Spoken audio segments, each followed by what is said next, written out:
Officer-involved shooting case that led to protests in St. Pete last year went before a panel of citizens for review last week. And new tonight, ABC Action News is following through. In-depth reporter Rochelle Aline and photojournalist Josh Whitston shows us how the committee decided that shooting was justified. As well as giving us an inside look at the process they used to make that decision.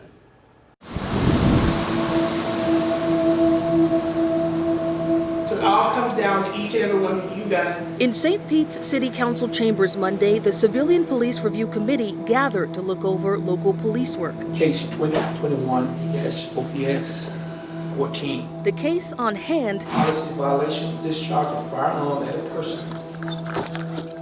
Is the 2021 officer-involved shooting of then 17-year-old Christopher Tonsel during an arrest. According to court documents, in October of 2021, Tonsel was seen fighting with a girl at Wildwood Park.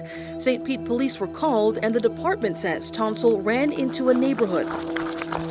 Body camera footage from responding K-9 officer Leighton Williams shows him chasing Tonsel behind a house. Put the gun down!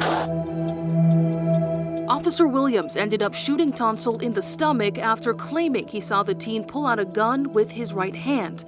Tonsel survived. Christopher Tonsel!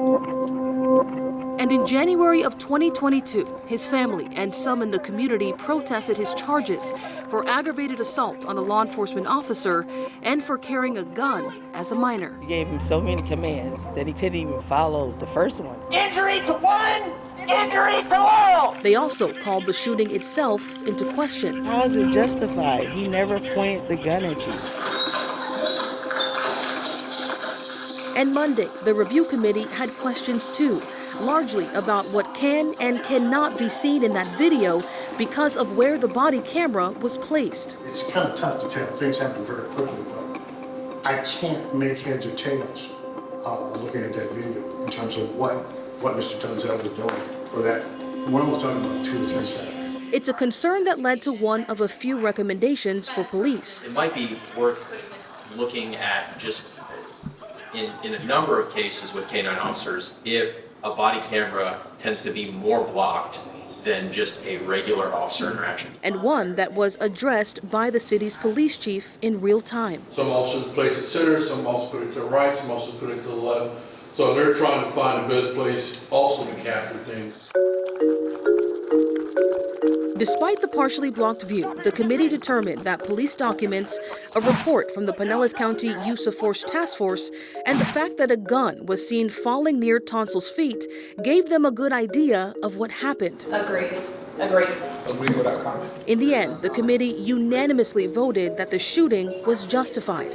We spoke with the committee's co-chair, Lakita Davis, about their decision after the meeting. Being able to see the video, having that slow down in slow motion, and actually seeing the weapon drop from the suspect's hands, that is what solidified it for me that this officer was absolutely justified in his actions with this individual. Even in cases where people don't agree, we just want to make sure that we're going back with factual information, that we've done our due diligence on this board to represent the community and any questions that they may have in regards to policies and procedures. The committee also recommended that the St. Pete Police Department review its policy for filling out reports in cases where deadly force is used.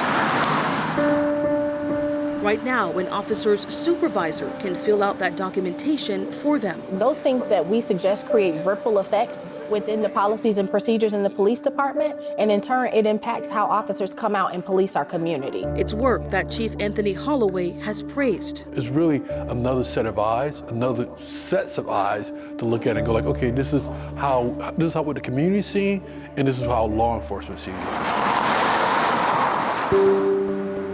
And in a sit-down interview weeks before Monday's meeting, Chief Holloway told us that the committee's existence is just one piece of a push for transparency within the department. We should be able to explain our action because, again, the public puts a lot of trust in us. So if we can't take that, then shame on us. And it's a push that he says starts with the department owning the fact that police will mess up. When you say, well, that could never happen here, now you're setting yourself up for failure. It happened, so that means it could happen anywhere. And how are you going to come up with a policy? How are you going to come up with training so it doesn't happen here? Or the most important thing is, how am I going to explain that to the community? We have also reached out to Tonsel's family and his attorney for comment. At this point, we're still waiting to hear back from that attorney, but we have been in touch with his mother, and we're waiting to see if his family will release a statement. For more information about the St. Pete Civilian Police Review Committee, head to abcactionnews.com. In the studio, I'm Rochelle Aline.